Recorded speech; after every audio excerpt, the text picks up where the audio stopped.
Hello, everybody. Thanks for tuning in to Circling Dialogos and this series, which we're calling Dialectic into Dialogos Practice. This is going to be session number 2, and we're going to continue on virtue. That the first one went really well. Actually, I'll talk about that in just a moment. First, some housekeeping. Okay, so we have a circling weekend coming up, not this weekend, the following weekend. It's on the first stage of circling, which is called the Sovereign. So if you're interested in that, the links for that are below. We also have all kinds of events going on at the Circling Institute if you want to dive deeper into that, including our level 1 practitioner training, which is open for registration.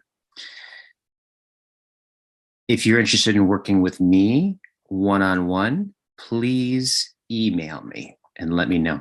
And then I'll get in touch with you and talk about cost and all that kind of stuff. All right. Let's see.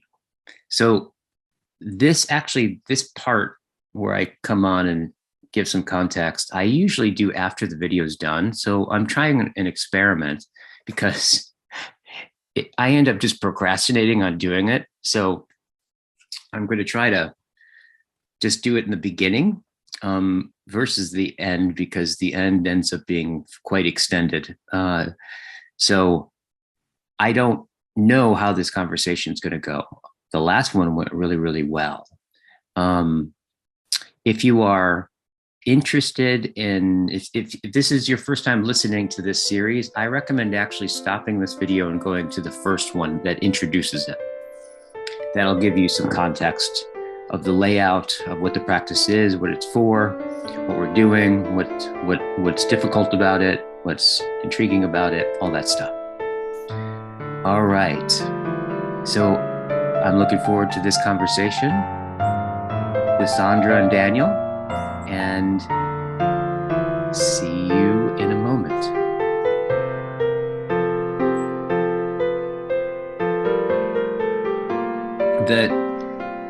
We're talking about how everyone, since we've been working on reverence, and we're going to do reverence again today, how everyone's gotten really religious out of it. I'm only half joking, but one of the things I've been doing in my meditation is just because my relationship with God was mostly when I was a kid. It happened when I was like 12, and my parents got into AA, which is essentially a Christian, Judeo-Christian kind of higher power of God, is same idea. And so I would, of course, I was in hell at the times, and part of like the ontological floor dropped out when I was 12, and how my mind dealt with is that it just basically started spinning cognitive rafts, right? And it would do that, and I would get into these obsessive compulsive thought loops that were just haunting, and it would just create these like insane little rituals around anything, right? Like it was prayer, so I had to pray on one knee with a little bit left, like lifted from the other one in a certain position. Otherwise, bad things were going to happen. But so there was a certain kind of element of torture about it, but I always felt like I was talking to someone. So I just did. You said that, was that your first thought of God, or your first conceptualization of God? God? Yeah. Mm-hmm. I mean, it was just participatory because everybody in my life at that time had this relationship with God. So it was a little bit more like, and it was 12. So it wasn't like I didn't have an intellect at the time. But I've always been super imaginal, right? More on the creative spectrum of things. And so I don't know, there was something about, it was a participatory kind of knowing thing that I just, Mhm.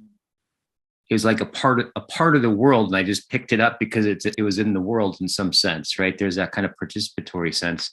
But I always felt like I was talking to something, right? And When it, I was praying. and And so it also sounds like you were trying to create some appropriate ritual for yourself to gain yeah, access or something. totally. Is that what it Totally. felt like? Yeah. Yeah. But you had no sort of template for that. You were trying to create, like, pull Yeah. some elements together and see what happened. Totally. You know, Yeah. not a whole lot's different now. Thus, here we are. So, so what happened to God in the meantime, though, Guy? Well, I think for me, when I moved to San Francisco to go to art school, and then I realized that there were people having, I would say, you could call it other people having the eternal conversation who were participating in it.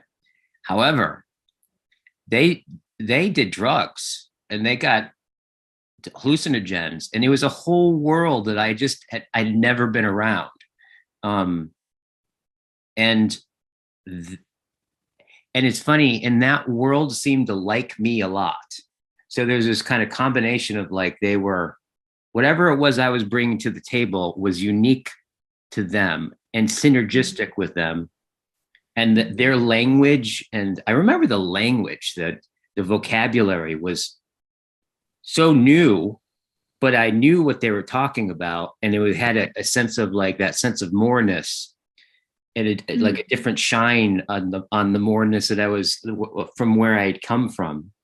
Mm-hmm. And so I just dove into that, and that conversation just had less of a theistic bent. Oh, I right? see.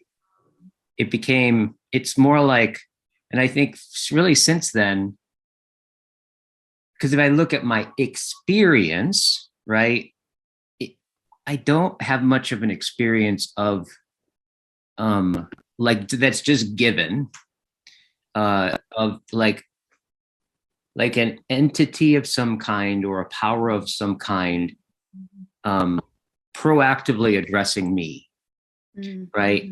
In some sense, it's more like my sense of the sacred or the divine or the spiritual it's more of a sense of a non-personal. Yeah, and it's sense. coming. Yeah. You're doing this, so it feels like it's coming from here rather than there. Yeah. Coming. Yeah. Out. Exactly, like more emergent, right? More emergent. Yeah. And that was your experience when you were in the psychedelic scene as well. Was it like this? Yeah. Definitely. Oh, definitely. I mean, it was also kind of just having the experience of the substance of your consciousness change. I remember just the first inkling of that, right? Had me realize that there's a consciousness, right? Because it wiggled. It's like the screen never wiggled. Therefore, you never noticed the screen really. But all of a sudden, the screen changed, and just that itself is like opens up everything, right? On some level, right? And that's I remember the first time that is actually when I chewed tobacco when I was like 11. That was the first inkling of that. Yeah. Because I got a buzz, and I'd never had a buzz before, and then I'm sort of thinking of the ground of being that you were sort of, the ground of being revealed itself through the wiggle. Yeah. Yes. I hadn't noticed it there before. Yeah. Is that what it felt like? Yeah. Yeah. And that in noticing it, I recognized that's all I've ever been in. That's all I've ever really been related to.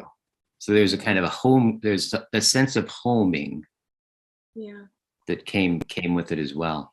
But this reverence, talking about reverence is just really had me open up to just the possibility of something like a theism, right? So yeah, it's just having me just kind of open up, and I don't have anything against theism. It just seemed inviable to me, or like intellectually having to give something up intellectually. I don't know, but who knows? But so what I've been doing is in my meditations, I've just been like, okay, what if I just shifted my attention and made this meditation about what I'm actually doing is I'm opening up to God's love, right? And it's funny, and I don't know how I did it, but I don't know what button I pressed or what thing I twisted or what joint I used, but there's a feeling of like, oh, it's like swimming in it. Like there's this kind of sense of everything. I mean, it went to this sense of every single breath, every little sensation, everything like that was going on somehow could speak, was like evident of being loved in some way. And of course, as that happened, then it started to become mutual. Then I was like, so it was definitely reverie. Yeah. It's definitely like the experience of having reverie. Yeah. It's interesting because as you're talking about that, the picture that I have is that this ground of being that you kind of identified with, or at least you identified it within yourself. Yeah. When you opened up and said, well, is there, it sort of revealed it in everything that it's around you and it's in you, and above and below. Totally. All those words. How do you see now this ground, God, and Agape, kind of like emanating out of that ground, and reverence? How do you see them align? How do they connect with each other? Well, I would say Agape is the most difficult to see. Agape that isn't personal in some deep way, right? It's like the deepest, most transcendent personal that there is, this kind of, and as having, an 8-month-old, I'm very present that he's disintegrated if we're not there. Yeah. Right. Like, so it's literally, he is, if he stays alive and he grows up, it will be a function of a generative, creative love, right? That he couldn't earn, right? He couldn't have wanted, he couldn't have, it's like, so in that there is something transcendent about it, right? Especially, and I think some, I don't know if this is the whole thing, but I notice that my wife is constantly tripping out about him. Like in a sense, she said a few weeks ago, and it really struck me. She's like, yeah, I know he's here, but there's another part of me that wonders if I really get that he's here, because it's so unbelievable, right? Mm-hmm. And she's like, it's like as if our nothing just unfolded, and there he was. And I was like, I was like, yeah, I know exactly what she's talking about. There's something miraculous about that he's here. But I think how that's evident to me is, see, what she's talking about is she's still in an abiding relationship with his non-existence, right? It's like being a parent circumstantially situates you really close to, you can remember when he wasn't even a thought, right? We couldn't have wanted him. We could have wanted a boy, we wanted a kid, we couldn't have wanted him, right? Like, and then one day he's here. And I think that part of this agapic love is that when I look at him, I think what I perceive first is his non-existence. And then his face shines through that. And it's like this, there's a sense of like anything he needs. Like if he just took a poop right in my face or something, it just would have been the reason to love him more. There's this kind of sense of quality. And I think it has something to do with that his non-existence is we perceive first as non-existence. And then he, through perceiving that in that sense, his existence comes through and that non-existence lingers, right? And there's something drawing in that way. I hadn't seen that. I hadn't been able to articulate that with my first son, but it's like it's really present to me now. And to your wife as well, Yeah. it seems. Oh yeah. Yeah. Yeah. This human becoming that he is, that not the human being, but the becoming that is being held. Yeah. This is, I Yes. mean, it's endless. It's eternal. Right. It's eternal. Yeah. Right. Totally. And he was so non-existent at one point, he most likely wouldn't have been, right? That's the strange part of it. It's like he was so non-existent, the possibility of him being was virtually non-existent. There's just that sense in which somehow there he is, boom. Yeah. And that his not being there is so intricately a part and present to his being there. And I think as part of being a parent is we're close enough to that not being there, such that in some sense, it's the openness for which we come forward with agape, right? Like this kind of, so Yeah. that's what happens when guysengstock has a kid. He gets Well, it has a second. trying to articulate it, Yeah. So I want to just, because I think this part is, because one of the things I really wanted to do too is just along in terms of developing this practice and listening to it is also tracking the impact on us, right?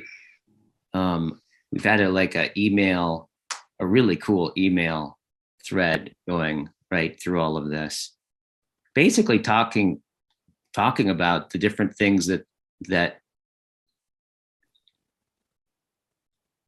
doing a Dialogos on reverence, which we carried forward to this week, right? So we're 2 weeks in of like walking with reverence. How's it impacted you? My feeling is it's what we started last week kind of never ended, and thus we have been email. I mean, the process seems to be, it's taken on a life of its own in a way. It's also been incredibly embodied in me. I described to you being almost pushed out of bed to go to mass that morning, which I had all kinds of reasons why I wasn't going to go. And it wasn't a physical push, but it was just, okay, well, this is what's going to happen, whether, kind of thing.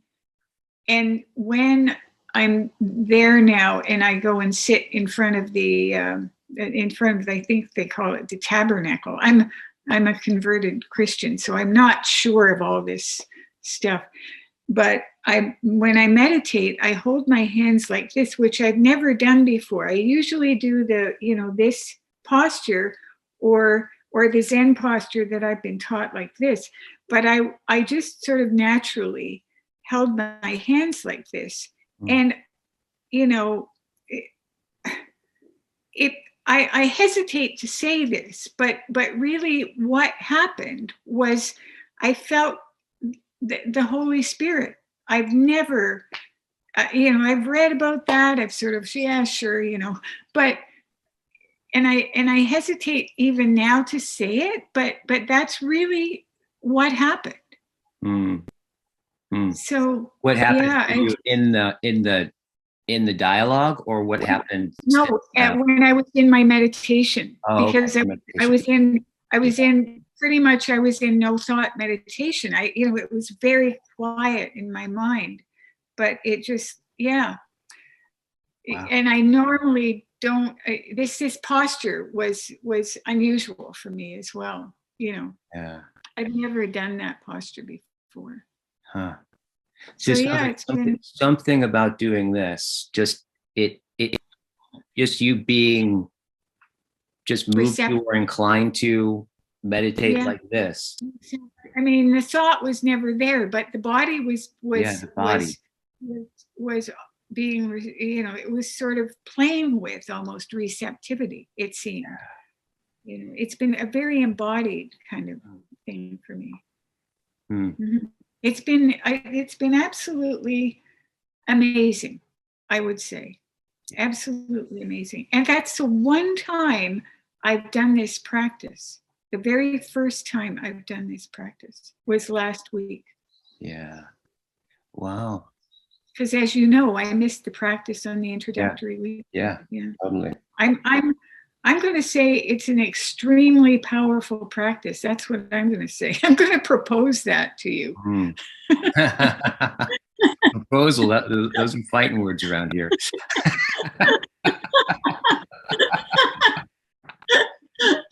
Yeah. So it sounds like it's also opened up a sense of something magical. There's just a sense of like something. Just absolutely transformative.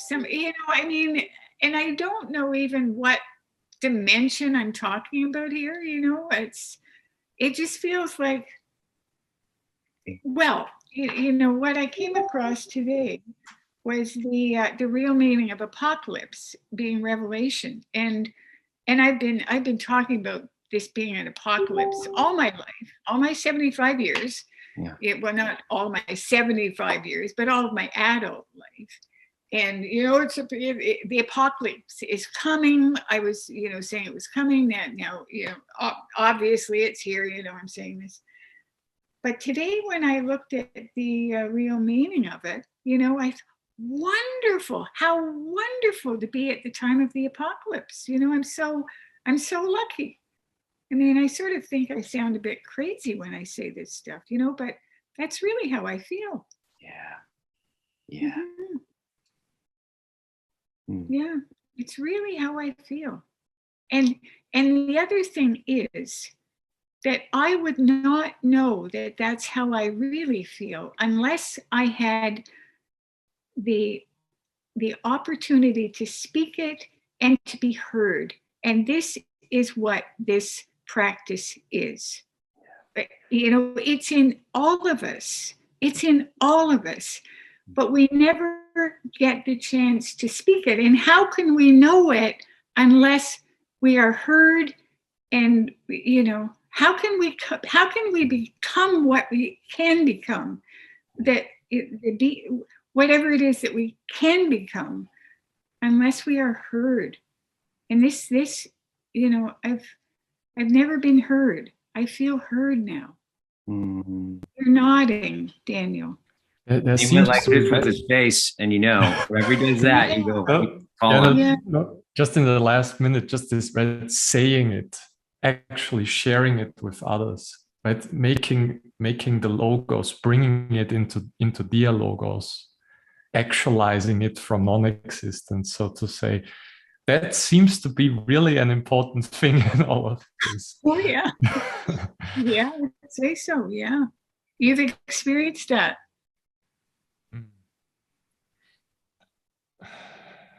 So I'll just say what I experienced a little bit in the last week. So there was Easter and there's still Easter, I think, for the Orthodox churches now. And we did a philosophical fellowship with some of my friends on Sunday. Just in the midst of the practice, perhaps it was this Easterly feeling, but it was also, we read Socrates, there's the Apology from Socrates last week, and this week we started reading the Crito. And it was a passage about Socrates saying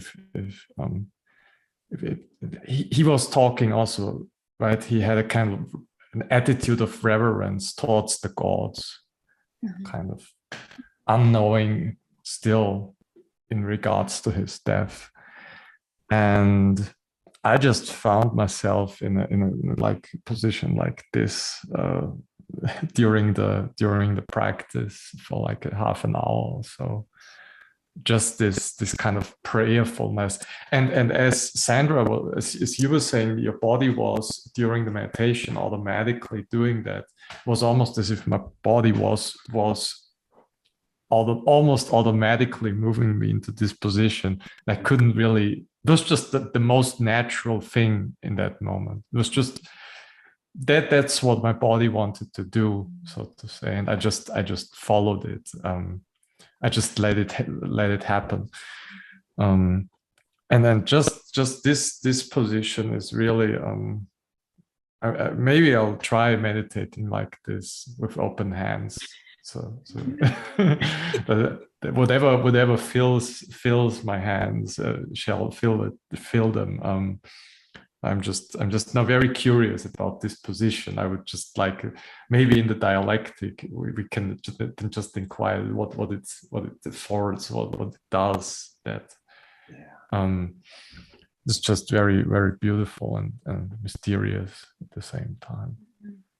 Yeah, you also mentioned something in our email exchange. I just want to check in with you about this. It sounded like part of the impact was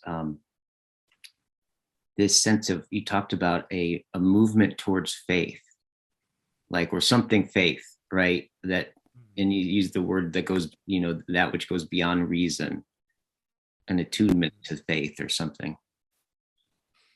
Yeah, metanoia. So I'm reading Tanabe at the moment, and he has this book, Philosophy of Metanoetics, and for him, it is almost a historical necessity that we come back to faith, in a sense. Reason, right? Reason needs something outside of itself. Otherwise, reason is just it becomes like a demigod almost. It assumes itself as kind of all powerful. That's really the danger with enlightenment. We see this also today when you have eyes to see that if reason assumes itself, it thinks of itself like a god, it's so powerful, right? Reason is so powerful. And in the Christian tradition, reason was even in the Socratic tradition, reason was always tamed, in a sense, right? So learned ignorance. Think of Nicholas of Cusa, but also, right, Socrates. I know that I don't know. This was a kind of metanoia in order to tame reason, so it doesn't lead us down the path of ignorance, so to say. We need a technique or a practice that keeps reason in check. And for the theists, for theism, right, the end of reason, like that what reason always wants to contemplate, that what reason longs for, kind of like a union for, is God in the theistic tradition. So all of our acts of cognition are, in a sense, directed towards God. They want to be in harmony with God. Yeah. And in Tanabe, that's however, reason has to undergo a death and rebirth that is, in a sense, mediated by faith. Faith is Kant tries to crawl out his system when he writes the Critique of Pure Reason, and he does a lot of things, and then he makes room for faith, but it's not a lot of wiggle room for faith anymore in Kant after the Enlightenment. And today, I would argue, we are even confused about reason and faith. Where we hear often scientists believe in something, and often fundamentalists assert something in a kind of strange way. And this whole issue of reason and faith is really causing a lot of intellectual trouble today, because we are not really clear about it. And yeah, so faith, like a historical movement back to faith, is even something that for Tanabe is in his absolute critique of reason, because Kant is starting this project of critiquing. It's not exercising reason, he's exercising reason. And he's also, in that exercise of reason, he's also making a critique of it. But that critique was, according to Tanabe, not absolute, not radical enough. That there must be really like a death and then a rebirth of reason that's mediated by faith. Mm-hmm. And this is, I read the Kyoto School philosophers, for them, this tradition of Kant and Hegel was too much still embedded in reason. Yeah. Mm-hmm. We have to move out of that field of reason, that field of rationality, and towards something that's more stronger, held up or mediated by faith. Right. Yeah, and what's it been like for you, Daniel, just kind of witnessing yourself respond to life faithfully in the way that you're meaning? What's it like to watch yourself, or find yourself be faithful and be oriented that way? What is that like, being Daniel? You know, the really critical distinction that Tanabe makes is between self-power, which is very much the position of Zen, and other power. Other power is faith-based. It's like, I cannot achieve salvation by myself. I need the grace of other power shining through me. I cannot achieve this by this rigorous practice that the Zen tradition demands of me. Tanabe had such a strong feeling of sinfulness and of kind of like a fallenness that he could never, he said this path, this Zen path, was closed off for him. There's no way that would have worked out for him. And so he had to struggle with, and then he came up with this.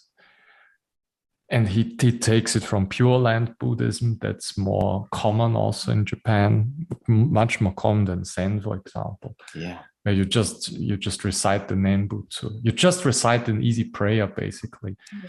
And I found myself, since reading that, I just found myself often I just do like my Our Father, just reciting that and trying to be as reverent as possible in that sense, because after a while this can inflict a lot of burden if you really think, oh, I have to do everything by myself and it's all of self-power. This is really hard. And then when you really take this attitude of reverence and have a kind of humility also, in that sense of other power, that the other power is this gracious power that comes to me. It's speaking personally, it's just soothing. It's just it takes some of the pressure away. Mm-hmm. It's clearing. It's opening up room. It's taking some of the anxiety away. That's maybe how I would describe it. Hearing that, I feel a sense of like, it's like this. It's like, yeah, that experience that you just described of basically hearing you say, I could let go, and it's soothing, right? And it's like there in me, I just go something like, I just want you to have that for eons. I want you to like have that so much that you dissolve. So I felt love hearing about that. And I hear all the hard work that Daniel, that you put into all this wonderful mind that you have, and all the hard work you put into that. And when you went like when you dropped your shoulders, I can just kind of, the comfort, you said comfort, and I'm so glad that he's not that he's not so stressed out anymore, with all his mind. It's wonderful. Yeah. I think the struggle is often that we close ourselves off for this grace, because often we cannot acknowledge this other power, something that is this right. I mean, we often, right, we talk often about the ontological difference. We just don't want to realize them. We don't want to see it. And I think if we just acknowledge it and try to have a posture or an attitude again of reverence or humility towards it, and it somehow it shines into us. And Sandra, when you described it in your email, that was so wonderful. I think that experience just of what did you say? The kind of like this, as if the other power or God wants to speak through our mouth. Oh yeah, Lord, open my lips that I may speak your name, and that it wants to. It's just waiting for us. Yeah. Mm-hmm. Yeah. That's also my experience. I find this so mysterious and so weird, but also so wonderful. that this other, yet that we have to speak it again. This is this point that we touched upon at the beginning. We have to say it, we have to speak it. And that even is a crucial difference, I think, to Zen, for example, where silence is a major part. It's really important since for a very long time, silence is very important for the Zen tradition. But that again, this speaking, this kind of like making a declaration, so to say, that is also really an interesting difference. So speaking of this, is probably a good segue to dive in. Now, tell me what you think about this. So in my in watching it and experiencing last time, I'm starting to recognize, I think, the importance, or it's not even the importance, but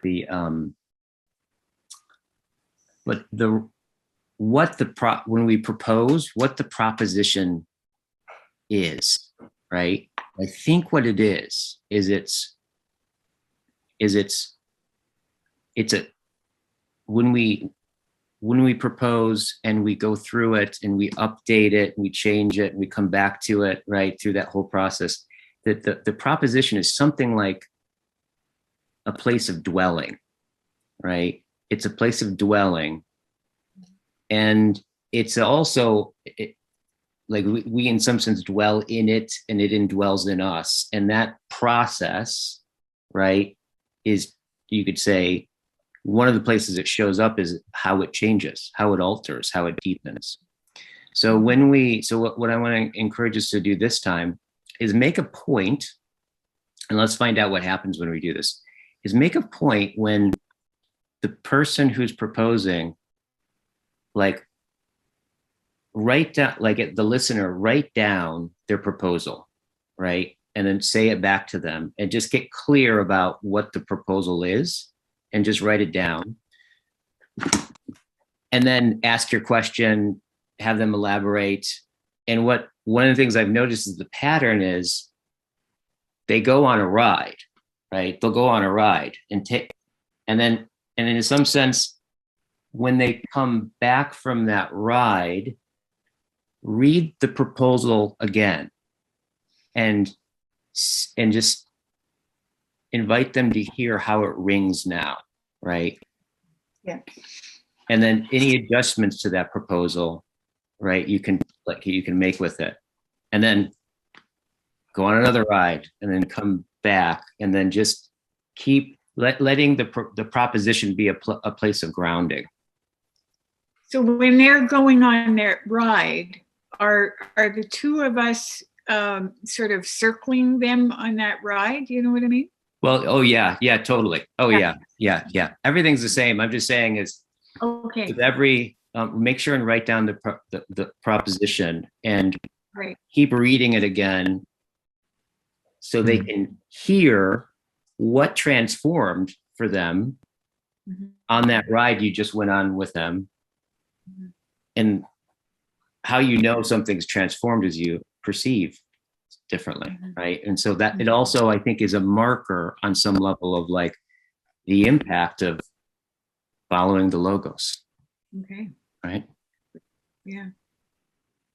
Sweet. Guy, remember when you were talking about your baby, your second child, and seeing it come from nothing and in this process, it feels to me like that's what we're doing with the proposal. Oh, totally. You're right. You're right. You're right. Yeah, we're giving birth, and there's a midwife.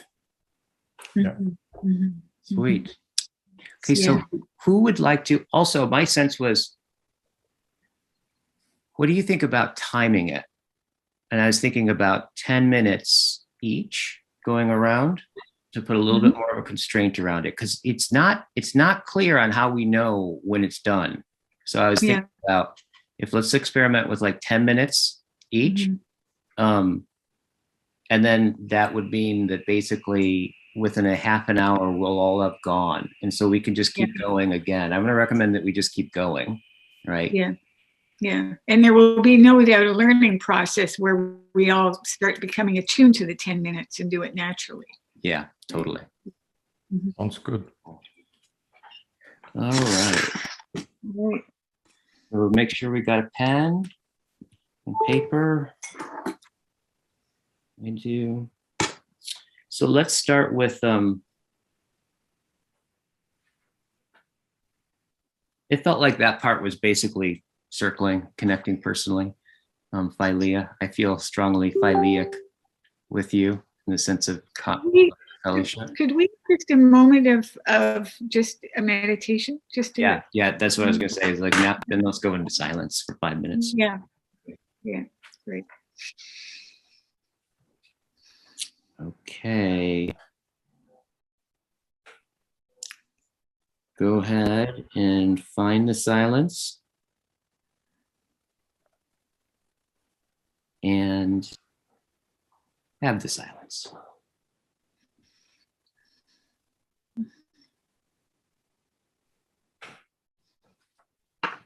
So after this 6 minutes of eternity,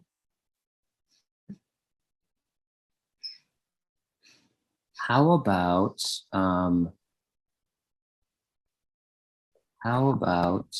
Sandra? Would you be up for giving the first proposal, and then Daniel is the adducer? Okay. Just stab at it.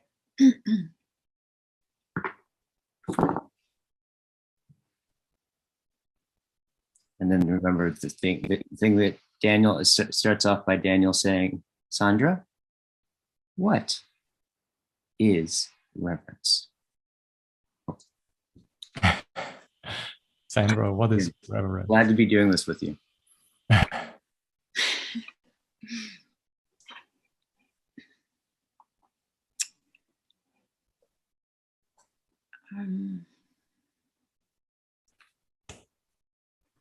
At the moment, reverence is offering. And Okay, I'm not sure I'll be able to create a sentence because the offering is so big that it almost seems like it doesn't need a sentence, but it's the, yeah, maybe it's the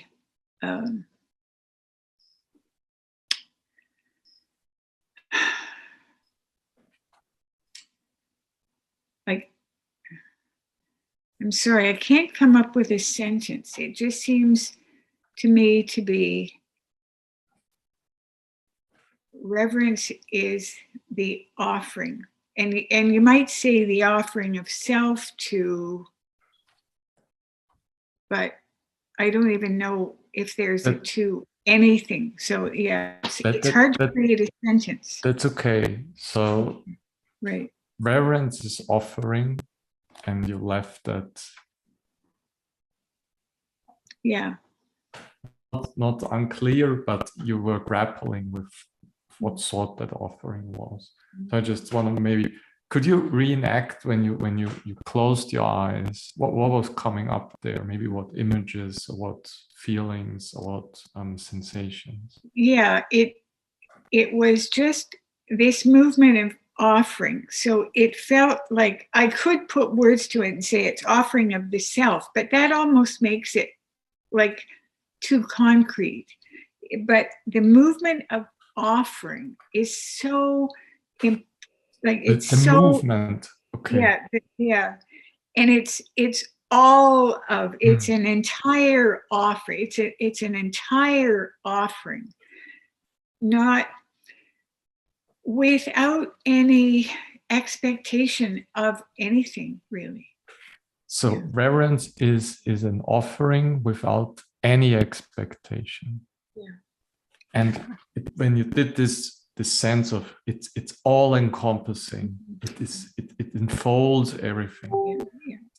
What else is going on when you in this movement? I mean, it's a total and complete. I mean, the first time we went through this, I was saying imperfection and perfect, my imperfection, but so that's also included, but it's that it just feels so much more like a total offering that is unconditional on anything, any expectation of anything, it's unconditional offering, maybe. Yeah. Reverence is unconditional. Unconditional offering. Yeah.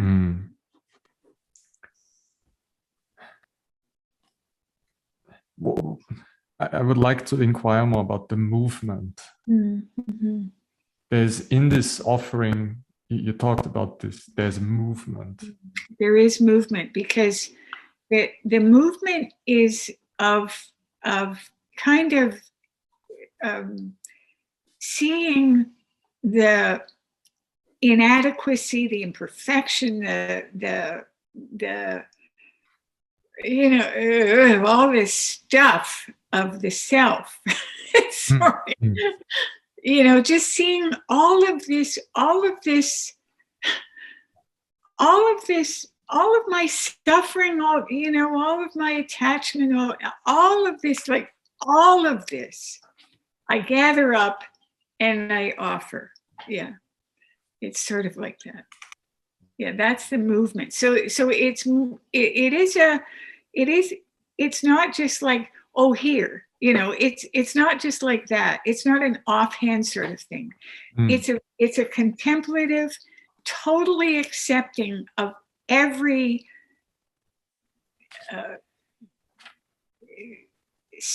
tarry, sticky, black stuff that adheres to me, to my definition of me, and offering all of that, right? Mm-hmm. The entire package. So reverence is an unconditional, total, complete offering and you also talk about accepting. Yeah. This reverence is Without holding back, without any conditions, without any self-judgment, or without any editing, without any curating, without any packaging it all up nicely. It's just sort of like, here it is, all of it. But I offer pure. it. It's very pure. That's also a sense I'm getting. It's pure. It's untainted. In that sense. The offering itself is untainted. What I am offering is, all of my impurities. Yeah. But the movement itself is pure and unconditional and total surrender. Yeah. Surrender. Yeah. I'm not even sure if I trust. I'm not sure. I don't even have to be sure that it will all work out or that it will be received, but I am sure that the reverence that I can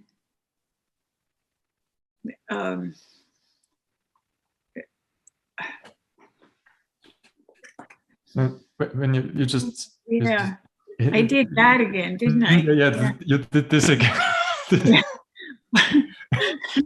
This is the turning, right? The turning, yeah. The turning, and it's I keep thinking of the turning about in the seat of consciousness that the Buddhists talk about. That reverence is that turning about in a seat of consciousness, and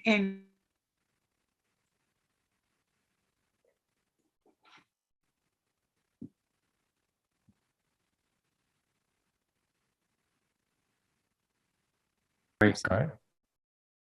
My internet kicked me out. Oh, okay. Where did we stop? Do you know? Total offering. Okay. Yeah. Buddhist. Okay. I will just summarize what I was getting. So reverence is a total, complete, unconditional offering. And you also talked at the end about surrender. Mm-hmm. It's about surrender. And then at the very end, you were doing the turning, mm-hmm. as if reverence, it's like you were talking about this completeness, this wholeness, that was very present for me. This whole, right, your arm movement was very, right, encompassing all that you were getting. So that there's in the turning towards this unconditionality, that is a really crucial element, I think, in your proposal. Yeah, I think so. I agree with you, because as you were talking there, I was thinking, yeah, I'm totally aware of all my imperfections. I know every single one of them, right? But what I do is, if I want to practice the art of virtue, I take all of that knowledge of my horrid self, my imperfect self. I take all of that knowledge that I have been totally acquainted with 24/7 since I was born. I take all of that and I turn it toward, and I offer it. You offer it all. Yeah. Wow, that's cool. Now, what is reverence?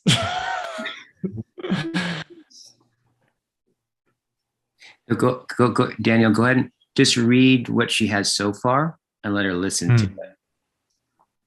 Okay, I have a lot of notes. So reverence is offering. That was the first. And then reverence is an offering that is a total, complete, unconditional movement of surrender. It's an accepting without holding back. It's offering like you said, the horrid self at the end. We offer all of that, and Now you can say, what is reverence for you now?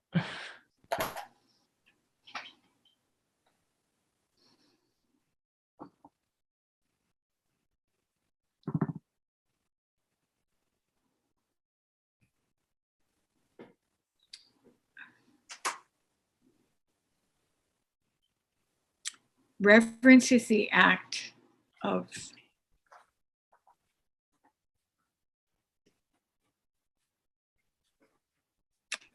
embracing and offering all of myself, period. Reverence is the act of embracing and offering all of myself. I'll say it once more. Reverence is the act of embracing and offering all of myself.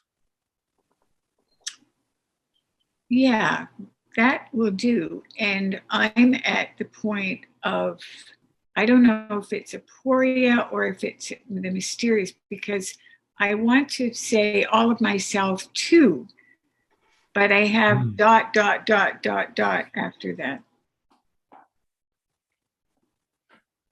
Shall we sit in aporia for a while? Yes, do like a minute, and then you can move into appreciation.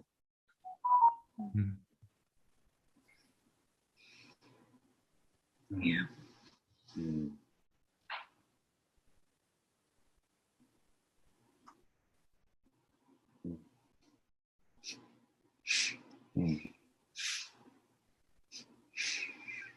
That's a fantastic moment. You know, because it's just unnameable. The ... that's unnameable, but it's there. It's here. And I can spell it. Can what? And I can spell it. ... I can spell that.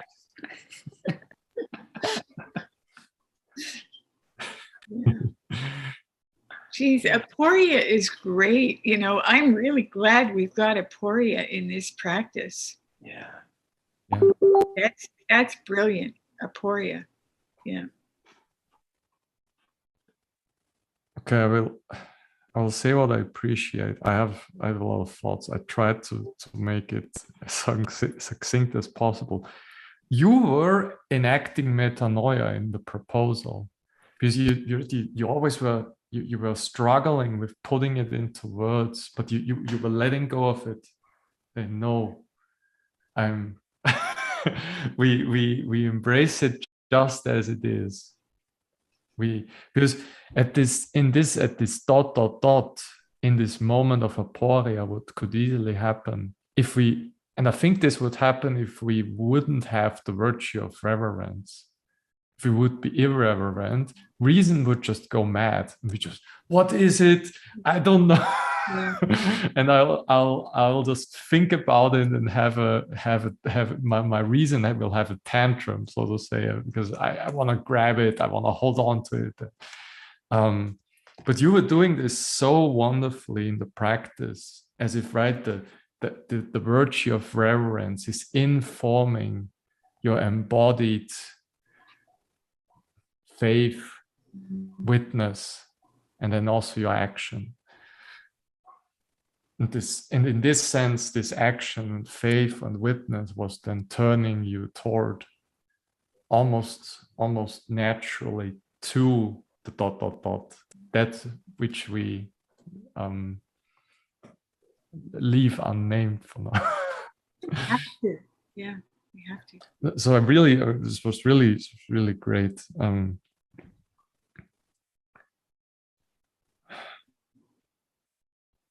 I would like to ask you again. I will want to read you the sentence one more time. Reverence is the act of embracing and offering all of myself to. Yeah. Without all of myself, without conditions. Without I want to say for some reason, I don't know why. Yeah, without conditions. Without the I'll be good if, without the I want this, please give me, without any of that. Just, this is all I can do. This is all I'm here for. Mm. Reverence is the act of embracing and offering all of myself without conditions. Dot, dot, dot, to, dot, dot, dot. Mm-hmm. Yeah. Yeah, I'm happy with that. I'm happy with that as a start. Yeah. Thank you. No, thank you as well. It was really, really great.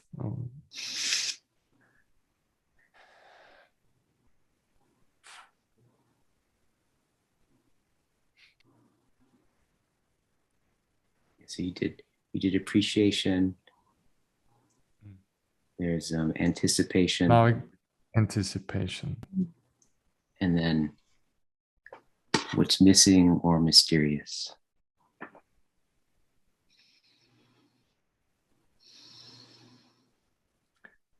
That sentence, just here in my notebook, is so, I don't know, it glows, it shines. I don't know why. It's just it's highlighting. So it's highlighting itself. The turning is still mysterious, because, and Sandra was also, you were enacting this. Your voice was breaking.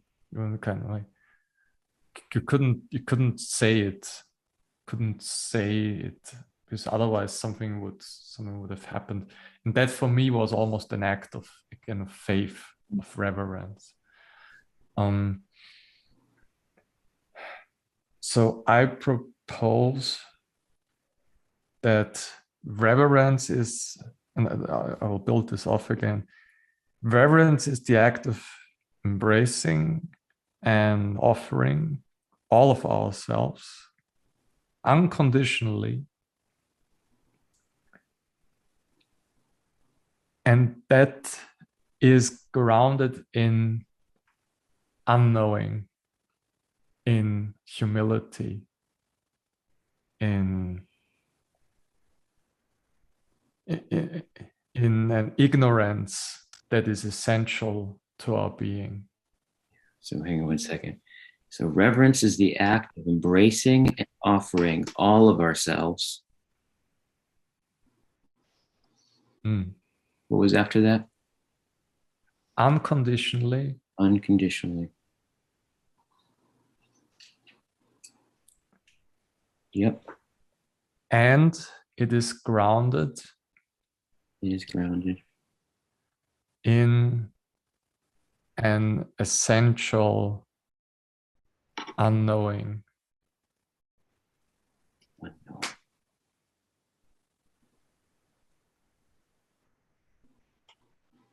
Okay. So I'll read this back to you in just a couple of times.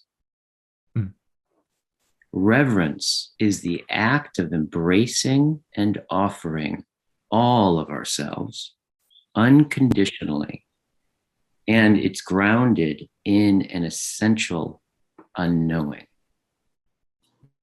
Reverence is the act of embracing and offering all of ourselves unconditionally, and is grounded in an essential unknowing.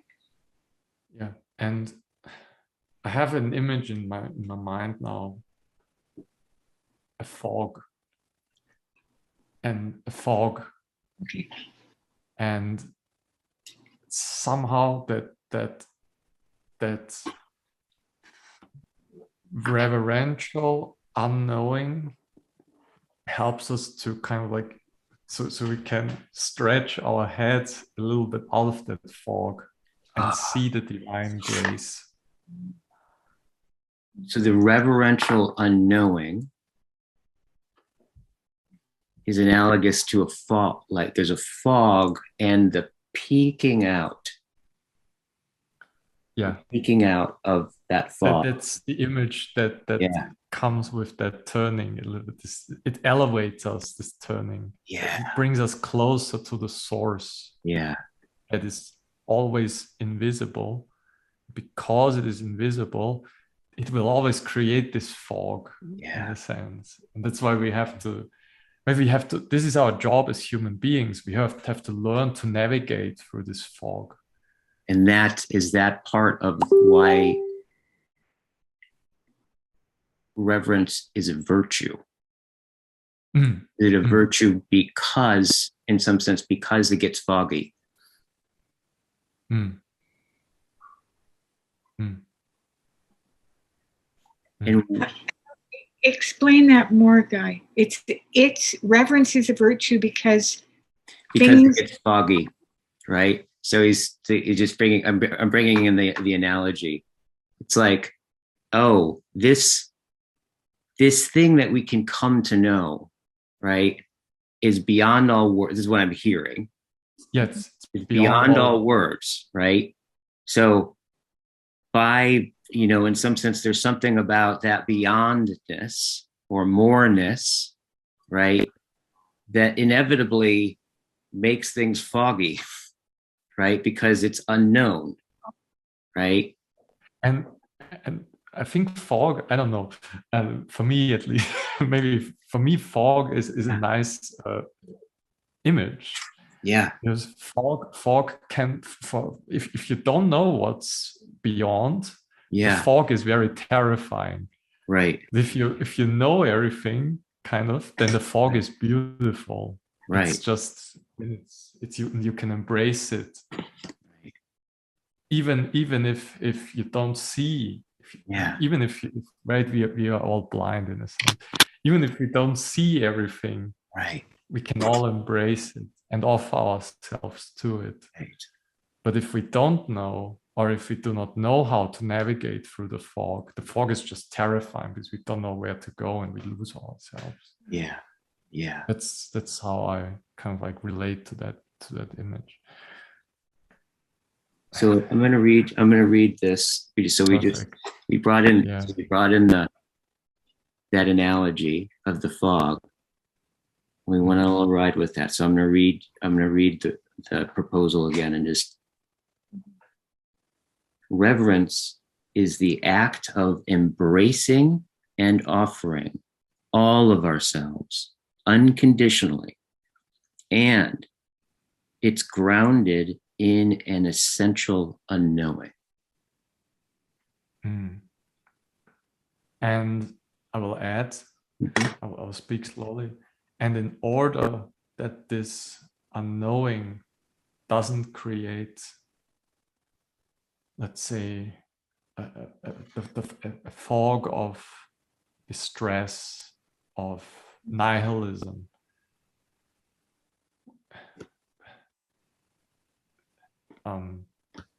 reverence turns us, so to say, helps us to say it in your way, Guy, helps us peek out of that that fog. It helps us to come to a right relationship with that essential unknowing. So reverence is also the act of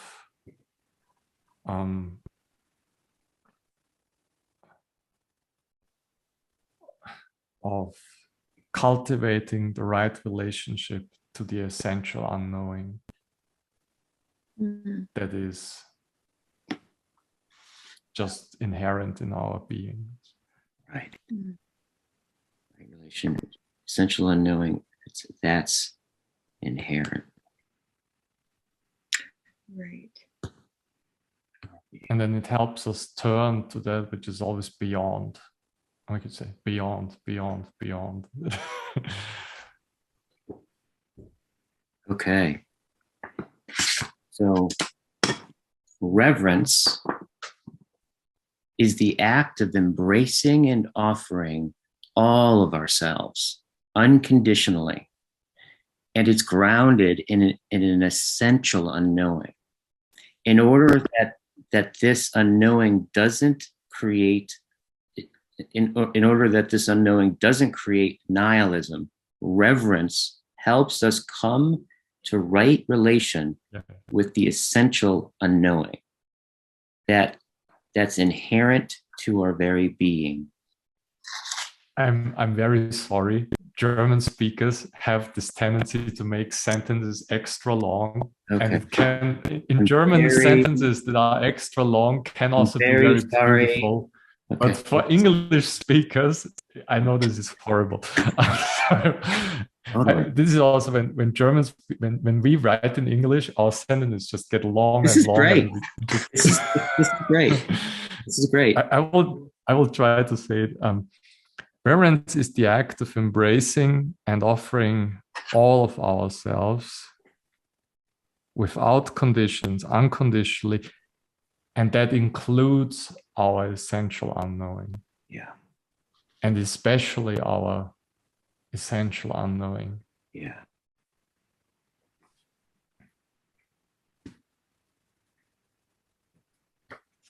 Okay, one more time. So let me write this down.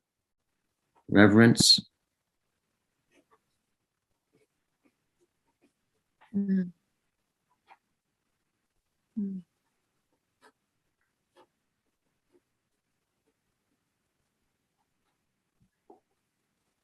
One more time, Daniel. Reverence. Oh, me. Reverence is the act of embracing and offering all of ourselves without conditions. And that includes, very importantly, our essential unknowing, our essential ignorance. Right. All of ourselves, which includes our essential unknowing, our essential ignorance.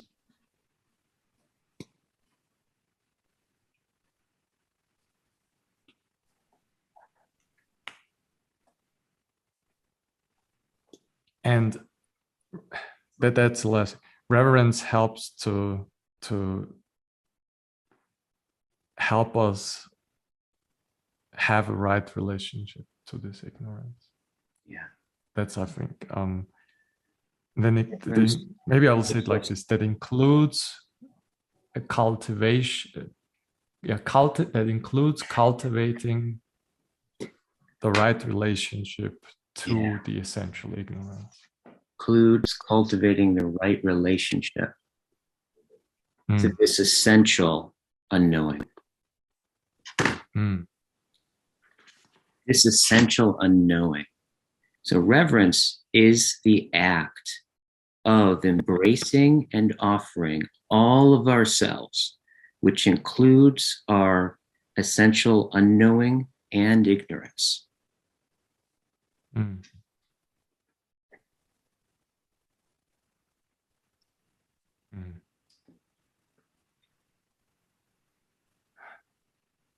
Yeah, that seems really important to me. that ignorance. Yeah, that ignorance is really important, and is that ignorance connected with that fog that you're talking about? Yeah. Right. Yeah. So we can turn the fog, right? We can the fog. In me, this is this what is it? John calls this, I think, a transparency or opacity shift or something like, where suddenly you can see through the fog. It becomes suddenly clear, right? And you can turn yourself, right? You can accept it. You can.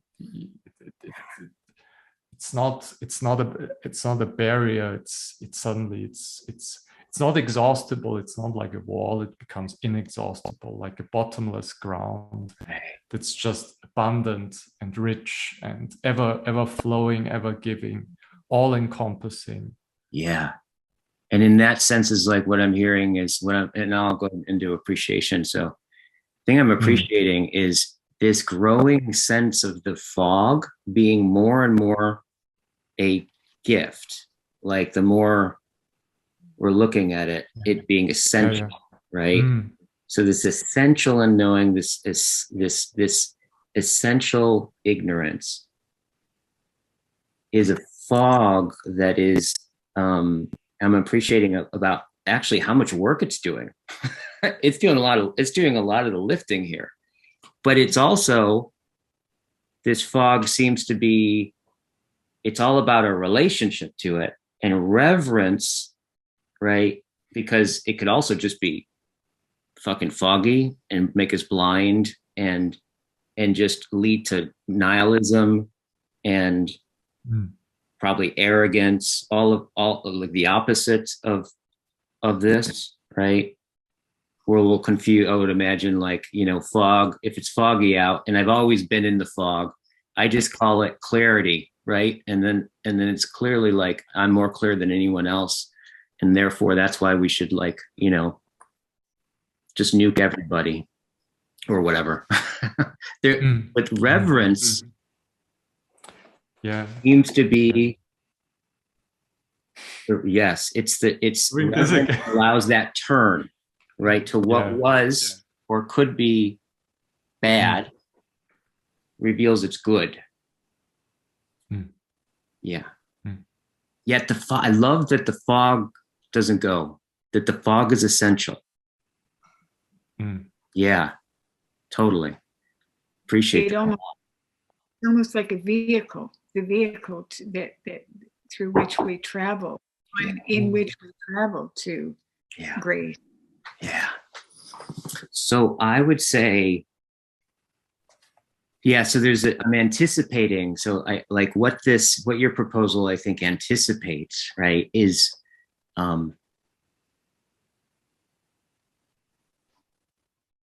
this sense that reverence is it's dealing with it's never not irrelevant.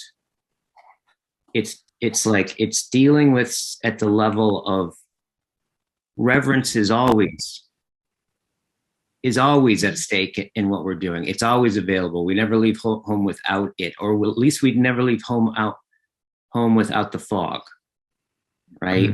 Like the fog, it's like we're talking about something ontological, existential, right? It's like structural to our being. And so I'm anticipating there's going to be a lot in this fog, and that it can go both ways, right?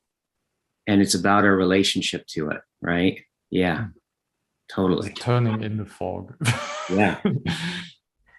Yeah. So what's mysterious to me about this is why reverence is the difference to make that difference. That's still, and why is it so deep? Like, why is it so, you know, in some sense, it's like, why aren't we just have that relationship with the fog, period? Like it's automatic in our DNA or something like that. What's going on with the fog, and it can go both ways, and that the, you know, because it's, you know, virtues only exist because good is a lot harder than bad, right? It's like it's harder to be good than it is to be bad. I mean, bad is remarkably easy. All I got to do, if I want to destroy my life, all I got to do is sit here and not do anything for a long enough time, and like everything will just fall apart, right? So good it's inherently difficult, right? Therefore, there are virtues that call us. So I want to get more, I think I want to go into and make a proposal about this I think that gets it into the like the ontological guts of this, right? So here's the proposal. I want to use some of that language. References the act of embracing and offering all of ourselves, which includes our essential unknowing and ignorance. Oh yeah.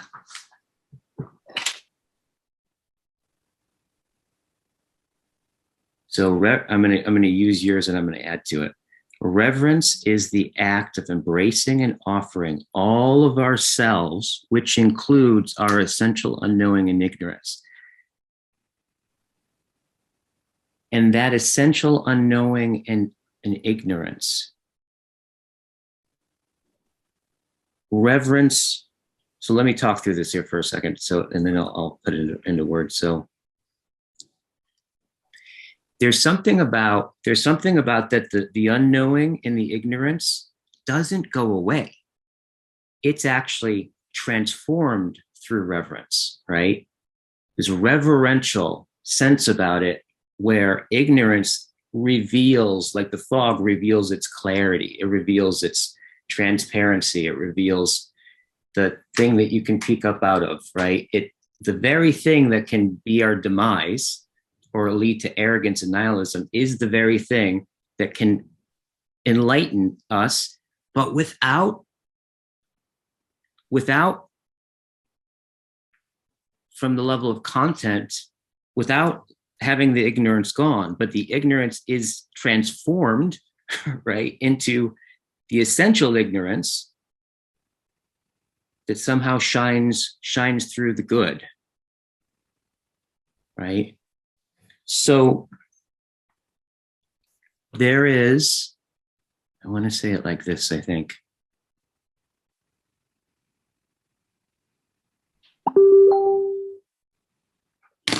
Reverence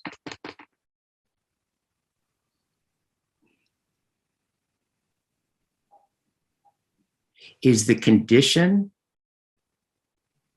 of the possibility of life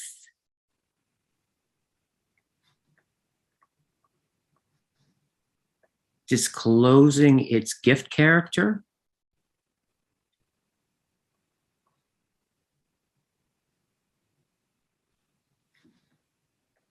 versus its curse character.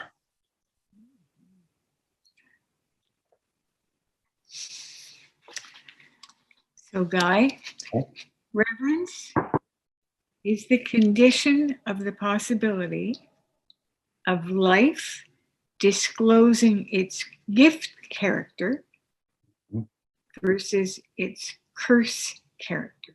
Yes. Oh, and here's the thing, I don't know where it puts in it. And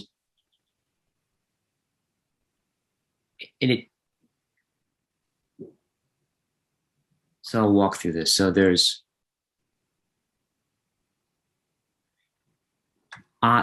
something about an ontological poverty and indebtedness that is what we are, as far as I can tell. It's like I find myself here existing, right, with the first name and a last name and a whole world and a whole boatload of concerns. And by the time I kind of come to, I have already begun. Having been given a gift that, given my existence, that I couldn't have wanted, right? I couldn't have known about. It was a gift that I found myself already having in finding it, right? Mm-hmm. And therefore there's an ontological indebtedness, right, that I can't ever repay, because everything that I would do to repay it presupposes the existence that I was given, right? So no matter how elaborate, right, there is something unquenchable about and deeply permanent in some sense, or constitutional, right? In being in the world is being in the world is simultaneously being in debt, being an indebtedness, right? And there's something about that indebtedness, right? But that I think probably creates a kind of tension, right? To, in some sense, pay it back. And I think virtue has that quality, right? Of where there's a sense where whatever it is that I'm looking at, there's a quality of being in debt to it, thus the humility that comes with it, right? It reveals, it declares the sense of which I'm looking, what you're giving me, the world, what you're giving me, the world, I am reverent, right? So I begin and again disclose my poverty, right? This ontological debtedness, right? Affords this ability to revere the other, and the revering of the other in some way is basically acknowledging that you've given me something that I can't ever repay, but I'm acknowledging that, right? I'm acknowledging that, and so I give all of me, and I think that ability to give all of you in what you're revering is basically taking that ontological machinery, if you will, that indebtedness, right? And constituting it in a like a horizontal way in our lives, lateral way in our lives, right? And because I was thinking about, like, if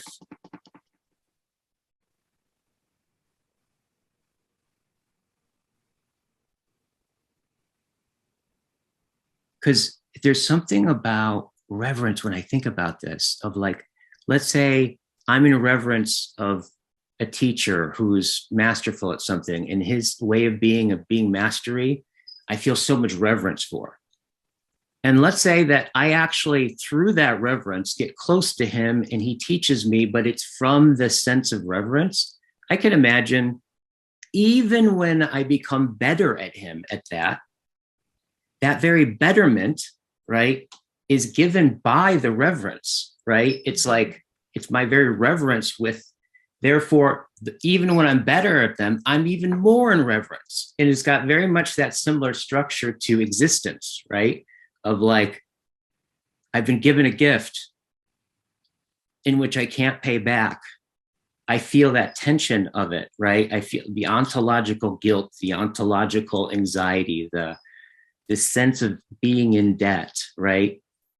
And nothing I can do can pay it back, right? And so there's something, do you see the parallels with this, with reverence? So there's something similar going on there, right? That in some sense, it's through my very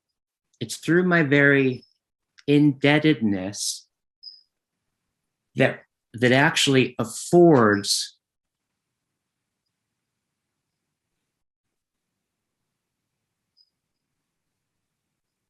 it somehow acknowledges all of that without resolving it, but celebrating it. There's something about where, yeah, okay, now it comes back to the gift character, because reverence reveals that ontological indebtedness as the gift character of life. That's what it does.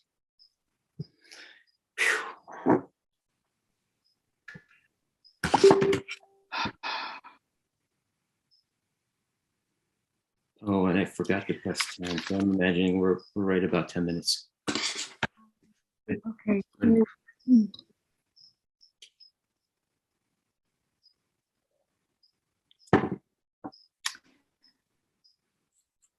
Reverence. I'll start where you started first, Guy, and see, just tune it up a bit. Reverence is the condition of the possibility of life disclosing its gift character versus its curse character, or disclosing its gift character, period. Yeah. We are ontologically impoverished and indebted. Mhm. And this moves us to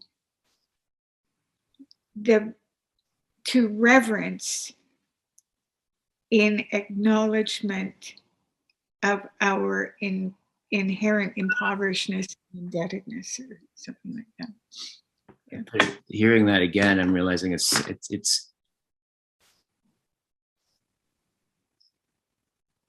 reverence is the turning that reveals our ontological poverty as the very gift character of life. There it is. Right. Poverty is the gift character of life. Okay. Reverence is the turning that reveals our ontological poverty as the gift character of life. Yes.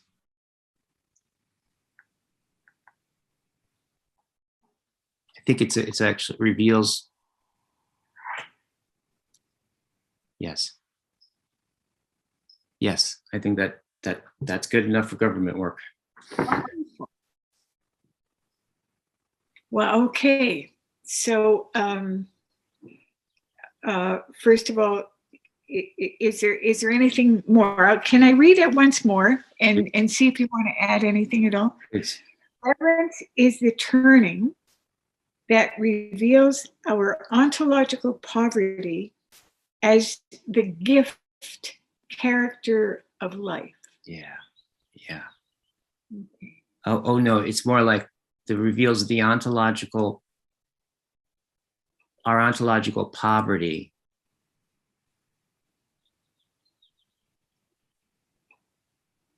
as what discloses. Okay. Oh, all right. The gift character of life. Yes. Ah. Yeah. Reverence is the turning that reveals our ontological poverty as that which discloses the gift character of life. Yes. Okay.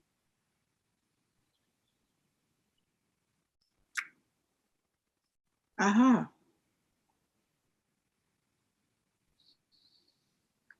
Good.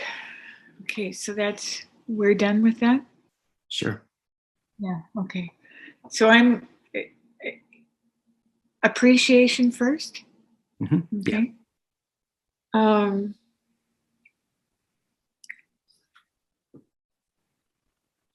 I appreciate the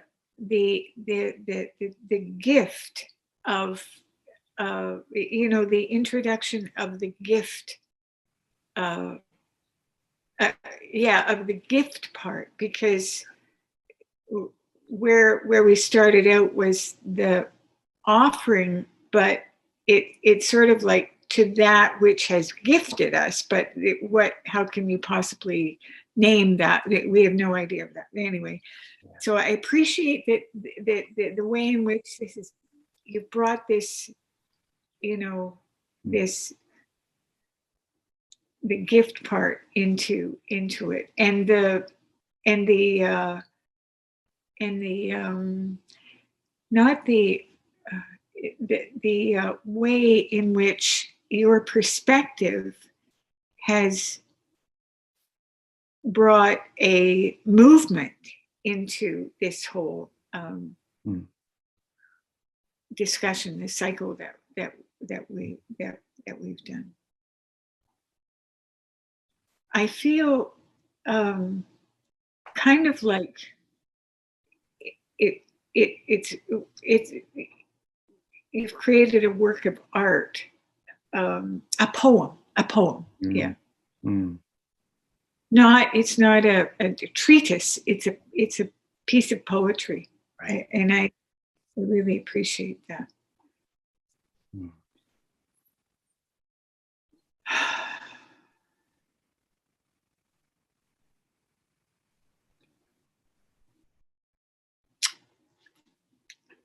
How are we for time, by the way? We have 15 minutes left, so we can Okay. keep going, or we can open up free form. Yeah, and I'm inclined to say that now that we've gotten here, this second time that we've done reverence, what I'm anticipating is that this movement will continue as it's been doing. I mean, it's, like I'm anticipating like it's just going to keep on moving in us. And I'm proposing that we keep each other informed as it moves in us, as we have done. And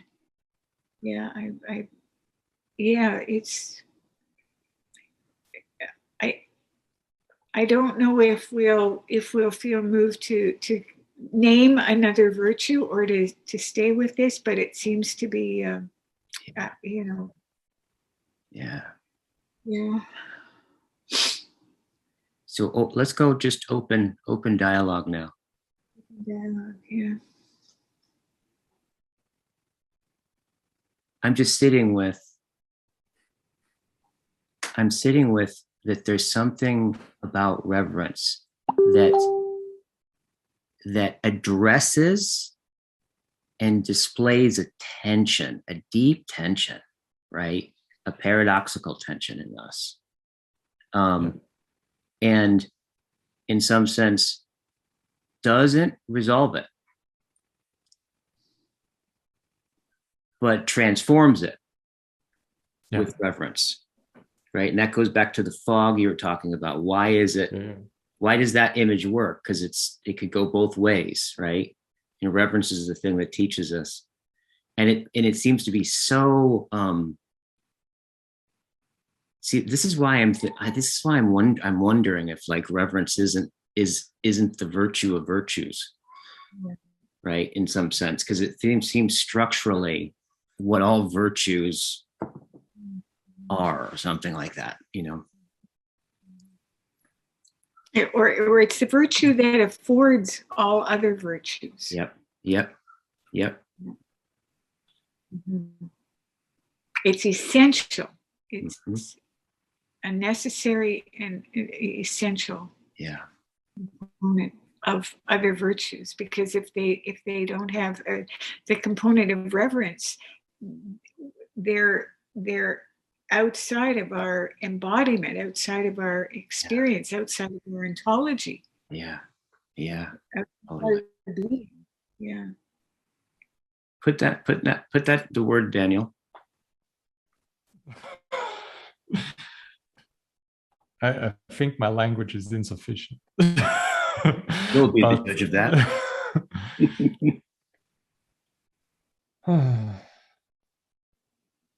I love when he goes like this. I know. Yeah. Let's wait for it. Yeah. Danporia. Deporia.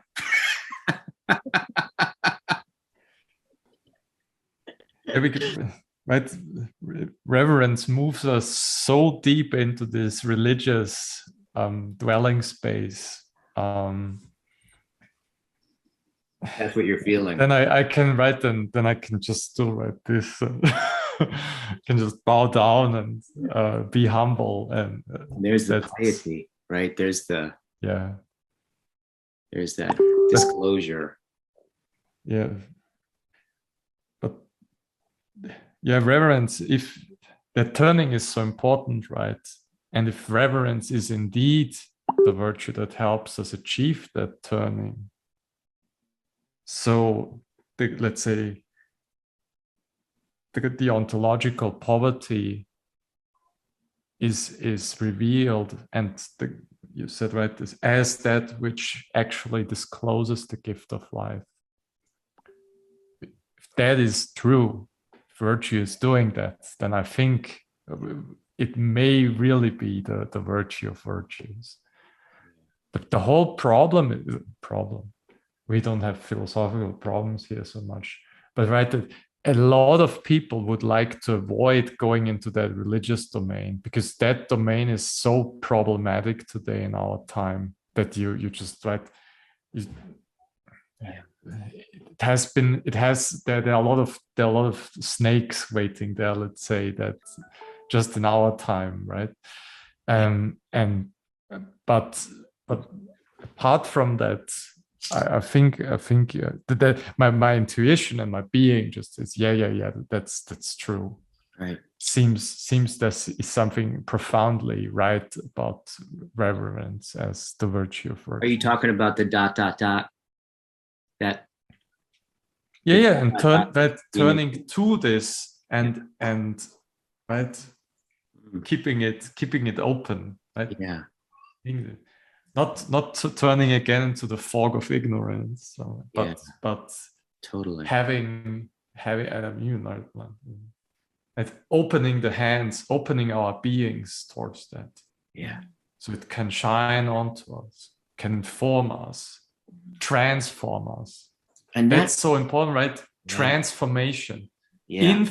Intaking, so it can nourish and then transform us. There's the Agape. Yeah. Yeah.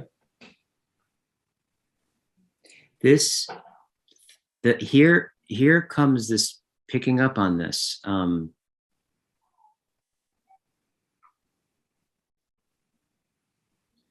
What I don't have when I'm arrogant is poverty is something completely else. Poverty is more like the nullity that I give myself license to kind of fuck every, just destroy everything, right? But there's something about this turning towards and a deep acknowledgement of a certain kind of limitation, right? That seems to be inherent here with this, right? Like and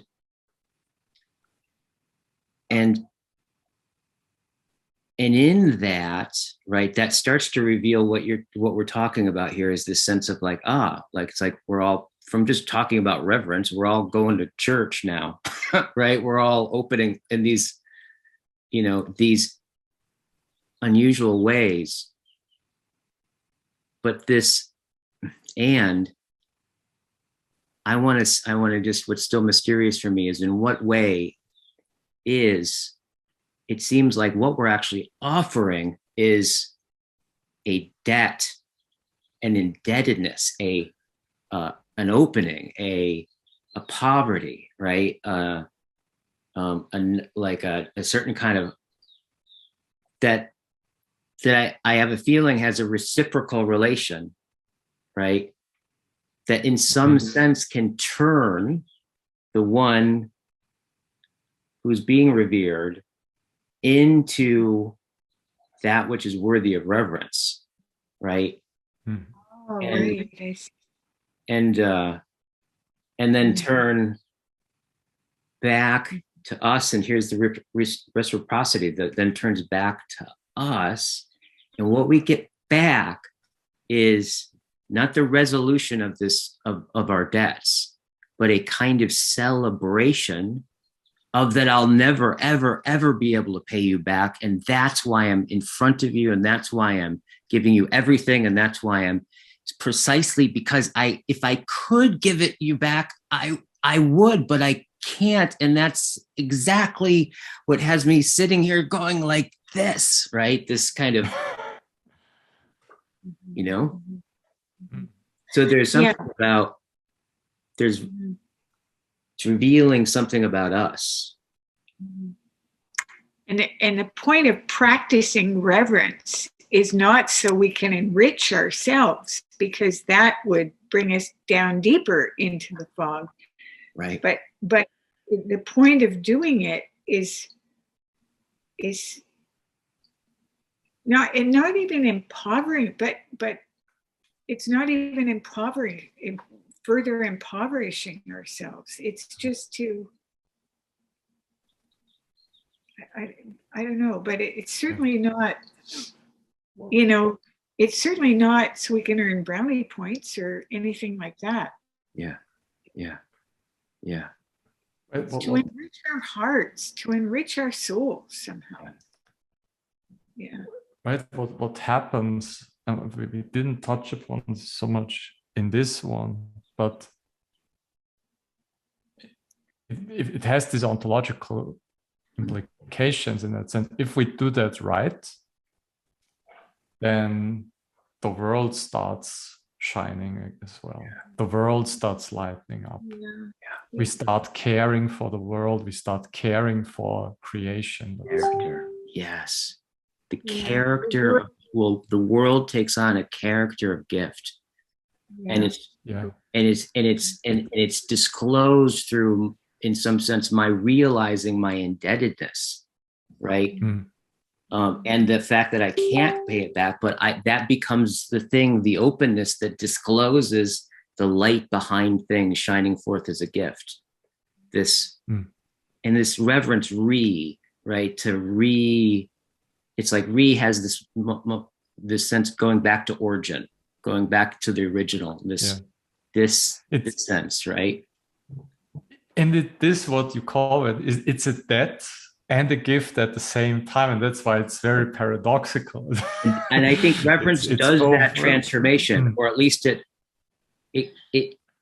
digs in to make the turn precisely in that way that we're organized, right? Yeah. Because I do think that's it. I mean, isn't it? Why can't we just sit on the couch and be fine? Like there's this pressure, right? Oh, man. That there's a pressure that I think is, some of that is actually psychological and superegos and all that stuff, but that there is pressure. There's something deeper about that. And I think it has to do with this awareness. You've been given a gift and you know you're going to die and you can't repay it because everything presupposes, but there's still a sense of indebtedness. And there's a pressure and a tension there that I think is ontological and existential. Yeah, I think that's a really good point. And as we're doing that, I mean, maybe initially for ourselves, but inevitably it's for all others. I'm finding, that's actually what's happening with my, as I'm experiencing this. We are turned outside of ourselves towards the world. We become a field for the world, like so the world can flower and blossom. Yeah. Well, you guys, I have to go and lead a circle. Yeah. This was wonderful. This was wonderful. This is wonderful. How long are we going for? Do you know? 2 hours. No, but I mean, how many sessions? Oh, I don't think we put an end date on it. Yeah. Okay. Yeah. It's part of the eternal conversation. See what happens. Yeah. All right, but today we've run out of timelessness. So I will see you guys next Thursday. Let's keep talking on the email and then see which virtue what is our choice. Let's talk about it on email. Perfect. Bye. Bye-bye.